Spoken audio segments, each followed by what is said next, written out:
A little boy can disappear in one way. He can vanish from a street, from a playground, from a family home. And when that happens, people search, police knock on doors, posters go up, neighbors talk, schools ask questions. But Kyran Durnin's case is different because according to investigators, Kyran did not just vanish once, he vanished twice.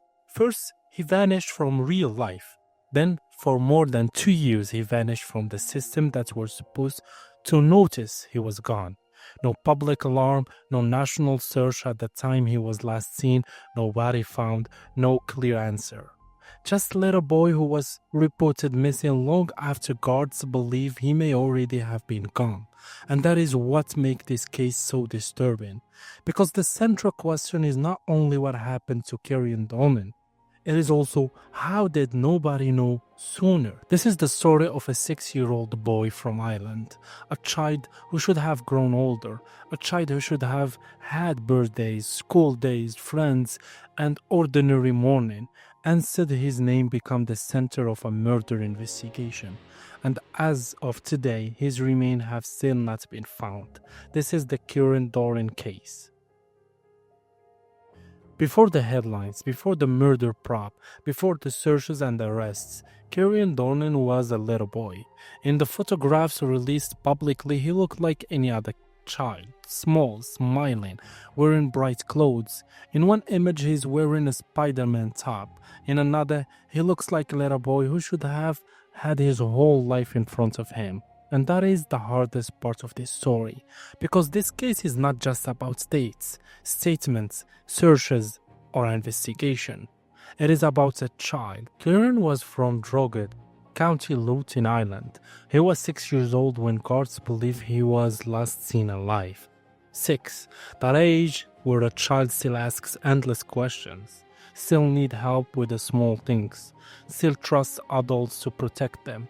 And according to the investigation, the last known sighting of Kyran was not close to the date he was reported missing. That is where the story began to turn dark. Because Kyran was reported missing in August 2024, but investigators believe the last confirmed sighting of him was back in 2022. That means that when the missing person report was made, guards were not looking at a child who had disappeared days earlier. They were looking at a child whose real whereabouts had already been unknown for a very long time.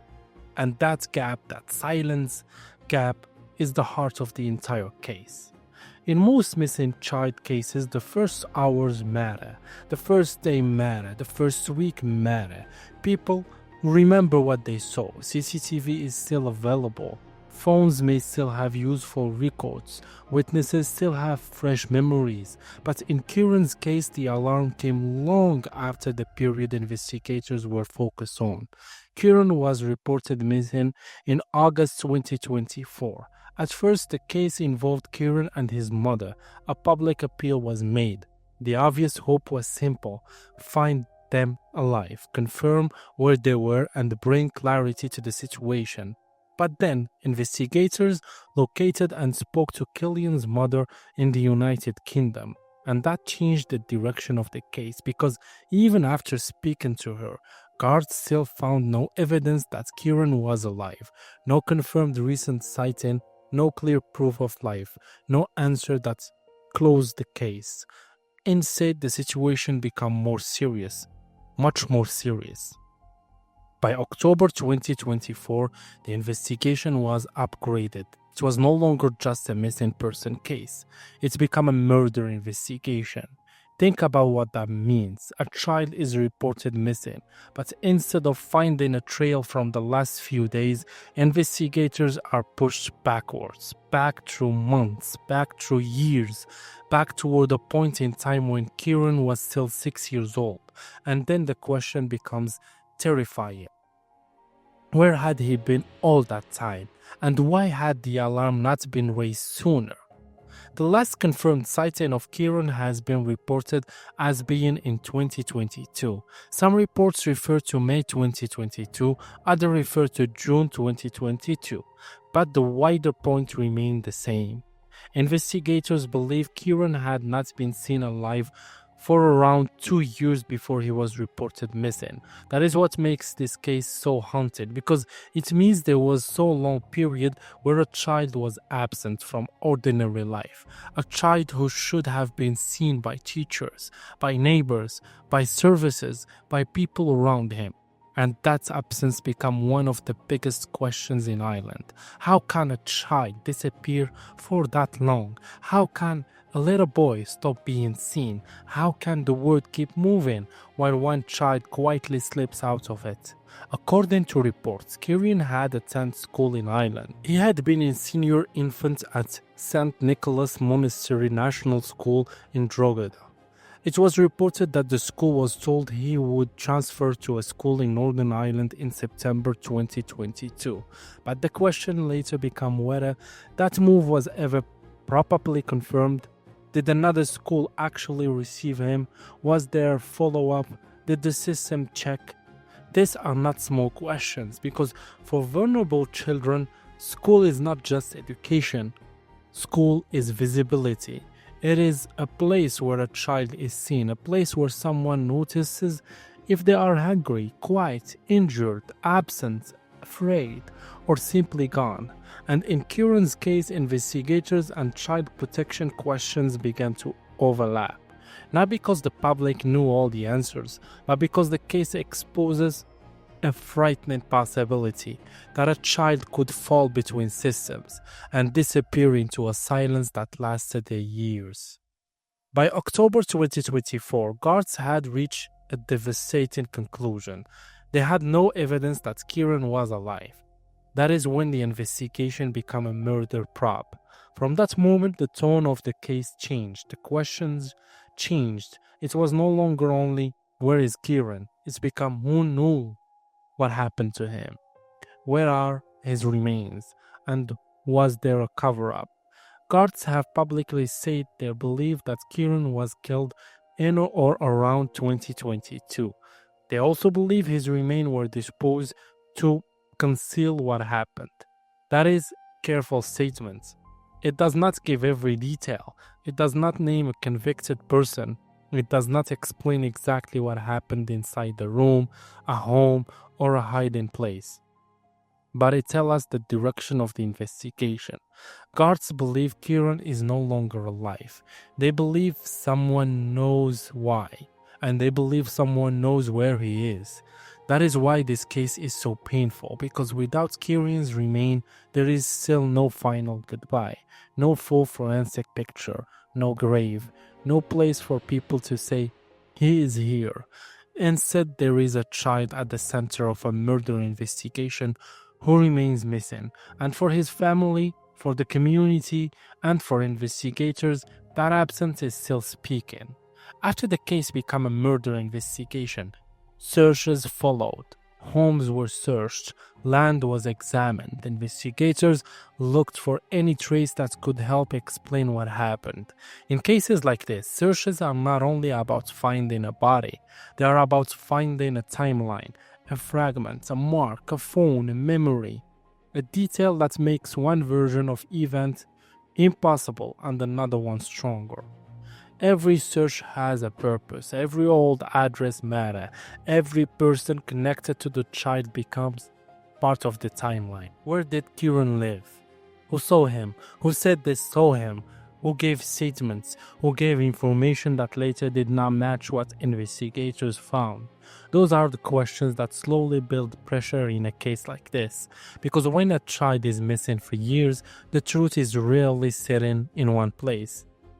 It is scattered in old conversations, in records, in school files, in social service contacts, in neighbors' memories, in people who heard something but did not realize it mattered.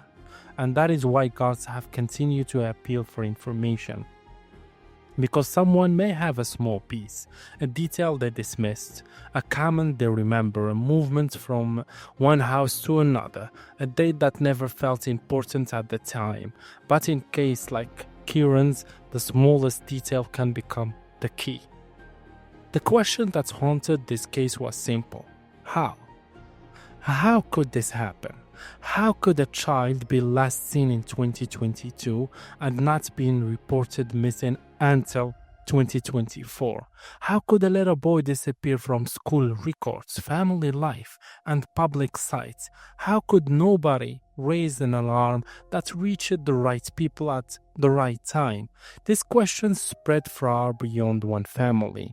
They touched island child protection system. They touched education. They touched how schools track children who leave. They touched how agencies communicate, and they touched something deeper, public trust. Because people want to believe that if a child disappears, someone will notice. A teacher, a neighbor, a social worker, a doctor, a family member, a public system. Someone. But Kyran's case forced people to confront the possibility that notice can fail. That a child can move from one file to another, from one explanation to another, from one assumed transfer to another, until the truth is no longer clear. Reports later say the review into the case would not be published in full because of concerns that it could prejudice future prosecutions that matter. It tells us the investigation was still legally sensitive. It tells us that the full story was not public, and it tells us that even though people wanted answers, those answers could not simply be released while a criminal investigation was selective. So the public was left with fragments: a missing boy, a suspect death, a long delay, a murder probe, and a silence where the truth should be. As the investigation developed, arrests were made. A woman was arrested in December 2024 and later released without charge. A man was also arrested as part of the investigation and later released without charge. In Ireland, being arrested does not mean being guilty. Being questioned does not mean being convicted. And in this case, no person should be treated as guilty unless a court proves it. But arrests show that investigators were no longer looking at this as an abstract mystery. They had persons of interest. They had lines of inquiry. They were testing accounts. They were comparing statements against evidence. This is how a cold, delayed case begins to move. Not with one dramatic confession, not with a perfect witness, but with pressure on timelines, pressure on contradictions, pressure on the people who were close enough to know something. And still, even after those arrests, Kyran's remains were not found. That is the devastating part, because in a murder investigation, finding the victim's remains can change everything. It can confirm timelines, it can reveal forensic evidence, it can answer questions that no witness will answer, but Kyran was still missing, and that means the case remained open, painful, and incomplete. In May 2026, Kyran should have turned 10 years old. 10. Old enough to have favorite games, favorite songs, favorite jokes, old enough to have changed from the little boy in the public photographs into someone taller, older, different. But Kyran did not get to grow up in public. Instead, his 10th birthday arrived with investigators still searching for answers. That detail matters emotionally because it reminds us of time. This is not just a case from the past. Every birthday that passes makes the absence louder. Every year that passes makes the question harder. What happened to Kyran? And where is he? For investigators, anniversary and birthdays can also matter. They can make people remember. They can make someone feel guilt. They can push a person who has stayed silent to finally speak, because cases like this are not solved only in labs or search sites. Sometimes they are solved when someone finally decides they cannot carry the secret anymore. Then, in May 2026, there were another major development.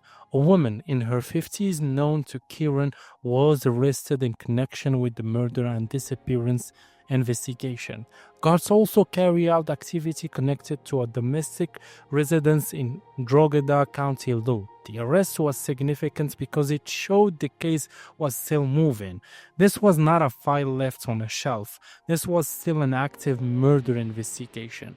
The woman was detained under Irish criminal law and questioned. But then came another important detail. She was released without charge. A file was to be prepared for the Director of Public Prosecutions. That means the investigation did not end with that arrest. It also means the public still does not have a final legal answer. No conviction, no full explanation, no recovered remain, no complete timeline. And that is why the case remains so unsettling, because every major development seems to open another door, but behind that door is still more silence.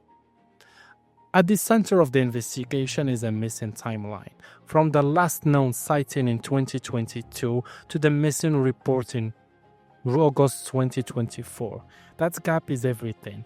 Who saw Kyran during that time? Who claimed to see him? Who knew he was not where he was supposed to be?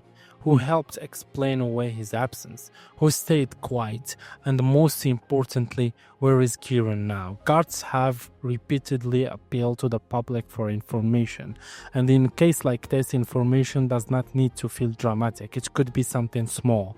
A conversation, a date, a car, a house, a child someone remembers seeing, a child someone remembers not seeing, a person acting strangely, a story that changed over time, a detail that seemed meaningless years ago. That is why public appeals matter, because a murder case without remains can depend on memory, and memory often lives in ordinary people, people who do not realize they are holding a piece of the truth. Kyran Durnin case feels different because it's not about only a mystery. It is about what happened to one child. It is a warning about invisibility. A child was reported missing, but investigators believe the real disappearance began much early. That is the nightmare, the idea that a child can be gone and life around him continues. Forms get filed, schools moved on. People assume, system waits, adults give explanations, and the child is not there to correct anyone. Kyran could not speak for himself, so now the investigation has to speak for him. Every search, every interview, every appeal, every renewed question, all of it trying to rebuild the life of a little boy whose final known chapter remains hidden. And until his remains are found, the story is not complete. Because finding Kyran is not only about evidence, it is about dignity, it is about truth, it is about saying that a child cannot simply disappear and be forgotten. There is no clean ending to this case, not yet. There is no courtroom conclusion, no full confession known publicly, no records remains, no final answer to how a child could disappear from view for so long. What we have is a timeline with a terrible gap. A child last known alive in 2022, a missing report in 2024, a murder investigation launched after no proof of life was found, searches, arrests, people released without charge, a file prepared for prosecutors, and the little boy still missing. That is why Kyran's case stays with people, because it's asked a question that is bigger than one investigation.